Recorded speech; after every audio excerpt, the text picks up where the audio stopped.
Então, seguindo a nossa série de vídeos, a gente viu a primeira parte da vetorização. Agora, o que que a gente vai fazer? A gente vai mostrar um pouquinho o porquê daquela vetorização. Vamos relembrar alguns conceitos do nosso vídeo de introdução do canal, tá? A gente tem aqui um material já disponibilizado, tá? E qual é o motivo? Então, o motivo é, em relação ao novo Código Florestal, definimos o que que é APP. E agora a gente vai trabalhar um pouquinho, tá? Sobre a localização e os limites. O porquê que eu fiz aquela vetorização. Então, a gente vai relembrar que a área de preservação permanente, ela tem a função de conservação dos recursos hídricos, né? E a sua classificação é em função da localização e o tipo do recurso hídrico. Então, a gente trabalha cursos de água natural, nascentes e olho d'água, lagos e lagoas naturais, os reservatórios artificiais, as veredas, as restingas e os manguezais. Então, cada tipo de recurso, tá, vai gerar um tipo de APP. Normalmente, a gente começa com a de curso natural, que é a mais fácil de aprender. Tá? Aos poucos, então, a gente vai praticando os comandos e vai verificando que é tudo uma questão de interpretação da lei. Sobre o regime, tá? Lembra que eu falei, o regime de precipitação, ele vai definir a classificação do curso d'água, em perene, intermitente e efêmero. Esses são os três elementos, essas três classificações que estão na legislação. Porém, algumas legislações estaduais trabalham ainda com o tipo de regime em função do quê? Do bioma. E a gente viu isso no vídeo, tá, da vetorização, trabalhando num bioma cerrado, por exemplo, aonde o questão temporário, tá, ou efêmero, e a hidrografia seca. Tá? Então, ela só existe na hora do momento da chuva específico. E aí aqueles temporários se tornam aqui como se fossem efêmeros. Ali, então, a gente vai agora trabalhar essas faixas marginais, né? Em função do quê? Da largura do curso d'água. Então, a gente vai trabalhar a partir da borda da calha, né? Então, a gente tem que ver, né, como é que trabalha essa borda de calha aí para rios de grandes larguras, tá? Então, lembrando aqui, ó, tá, que nós vamos ter essas faixas, né, de largura de rio e vamos ter as faixas marginais. O que que eu fiz lá? Eu considerei que fosse um rio de menos de 10 metros, tá? E criei lá o campo de largura de 30 metros. Agora sim a gente vai verificar como é que funciona lá no QGIS, tá? Então a gente está revendo esses slides novamente. Para olho d'água e nascentes, lembrando que aqui esse raio, né? Eu preciso criar uma feição para nascente, que nós vamos fazer. E vamos ter um pedacinho, vamos fazer um exercício também sobre a parte de lagos e lagoas, já que naquele exemplo a gente tem um barramento, tem um reservatório. Então, nós vamos tentar aplicar lá a lei nele. Então, quais são as práticas, né? A gente vai trabalhar comandos elementares. Esses comandos são especificamente em função do quê? Da nossa legislação ambiental. Então, nós precisamos ter camadas, né? A nossa primeira camada vetorial da hidrografia. Vamos ter que ter a camada de nascentes, tá? E aí nós vamos ter nas nascentes, nós podemos trabalhar um buffer, né? Que a gente chama o buffer da distância fixa. E vamos trabalhar aqui no curso d'água, né, os buffers, tá? Que varia de acordo com a largura do rio. No caso, no exemplo, eu coloquei todos com 30, mas a gente pode mudar para fazer a prática de largura variável, por exemplo. Tá? Então, o que que a gente já fez? A gente já definiu a largura da nossa hidrografia. Tá? Então, eu vou ter o que a gente chama do buffer ou APP do curso d'água, tá? Vou ter a app das nascentes e com essas duas novas camadas vetoriais aqui, eu vou fazer uma união, uma dissolução, tá? E vou ter o que a gente chama da camada vetorial app geral. E a partir dela, nós vamos aprender a calcular a área dessa app, tá? E quantos por cento ela está inserida dentro da área total da propriedade.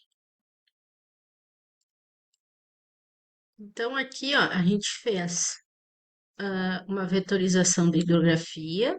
Agora, o que que a gente vai fazer? A gente vai criar o quê? Dentro do no nosso banco de dados hidrografia, tá? A gente criou uma tabela chamada a vetorização da linha, né? Agora, o que que eu vou criar? Uma nova tabela nascentes, tá?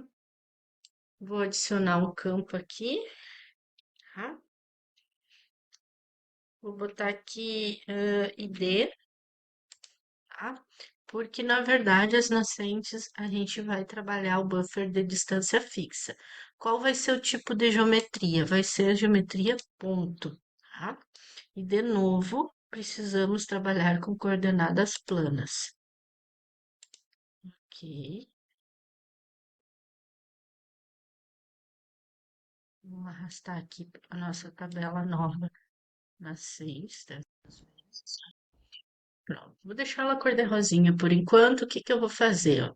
Abrir o modo de edição. Então, a gente já viu polígono, a linha, e agora a gente está vendo o ponto, tá? Então, cada vez que eu trabalho conforme o tipo de geometria da minha feição aqui, ó, tá? Eu vou ter uma forma diferente de representar aqui no menu de vetorização, tá? Então, ponto é ponto, linha é linha e polígono é polígono. Aqui eu vou deixar por enquanto, tá? A nascente aqui, ó, identificador 01, tá? Um pontinho no início da drenagem. Lembra que eu falei que nós ia fazer um exercício com a nascente? Vou salvar, fechei a vetorização. Pronto. Agora o que que eu vou fazer? O primeiro comando, tá? Que é o buffer da nascente.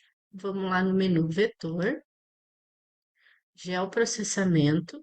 Aqui no geoprocessamento, então, a gente tem as operações elementares que eu falei, nós vamos usar quatro delas: o buffer, o recortar, o dissolver e a união, tá? Não necessariamente nessa mesma ordem, lembrando lá o nosso esqueminha que eu apresentei. Então, o primeiro deles é o buffer. Como eu estou trabalhando em coordenadas planas, ele já não apareceu aqui para mim um aviso, né, que ele estaria em coordenadas geográficas. Quando essas funções aqui são ativas, elas não funcionam nas coordenadas geográficas. Então, o primeiro deles ele já definiu ali, a nascente, tá? Aqui, então, eu vou chamar de buffer de distância fixa de quantos metros? Segundo a legislação, 50, tá? 50 metros. Vou deixar o dissolver, não preciso. Aqui eu vou aumentar o número de segmentos para 8, tá? Para deixar ele mais arredondadinho. E não vou salvar a minha camada aqui, vou deixá-la como temporária. Vocês vão ver por quê. Vou executar, tá? Finalizou, tá aqui, ó, tá? Meu buffer bordeado. Como eu vou criar outra bordeada também, tá? Que isso aí é uma questão de tradução, tá? Eu vou trocar aqui na fonte, ó, vou botar aqui nascente, tá? Ó, troquei o nome aqui, ó, tá? Agora eu quero da hidrografia. Para a hidrografia, a gente vai considerar a nossa tabela de atributos que todos têm a largura 30. Mas e se nem todos tivessem a largura 30? E se eu quisesse, por exemplo, esse aqui com largura de 50, por exemplo, tá? Vou abrir a edição aqui, vou trocar para 50, vou salvar, fechar a edição. Continua sendo um curso d'água. Tá? Só estou mostrando aqui o que, que seria se eu tivesse um rio aqui com uma largura maior, por exemplo, aqui, ó. Aqui ele tá, mas isso aqui é a questão que essa água se espalha aqui, por isso. Tá? Então, vamos lá.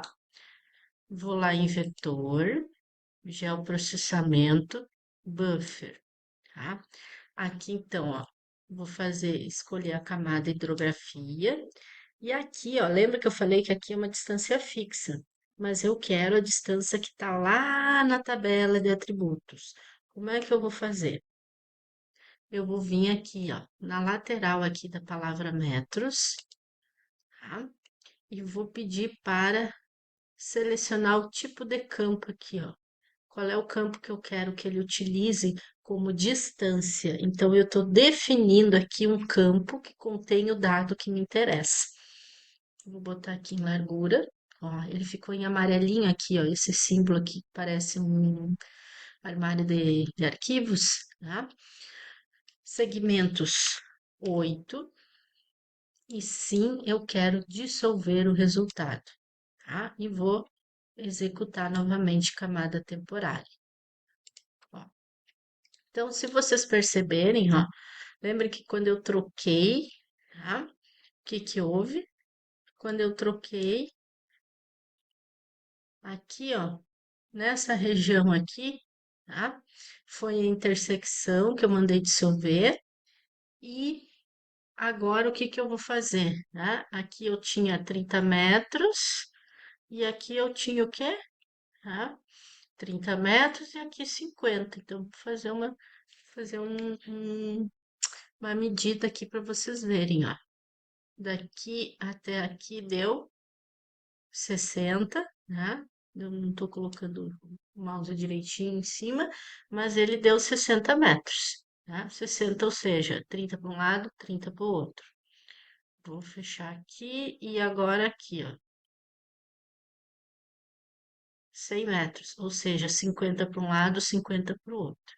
Então, isso é fazer um buffer de distância variável pela tabela de atributos, mas só funciona se eu tiver o quê? A tabela de atributos com o campo com a distância que eu desejo, tá? Então, dois comandos aprendemos hoje: buffer, tá? E buffer de distância variável.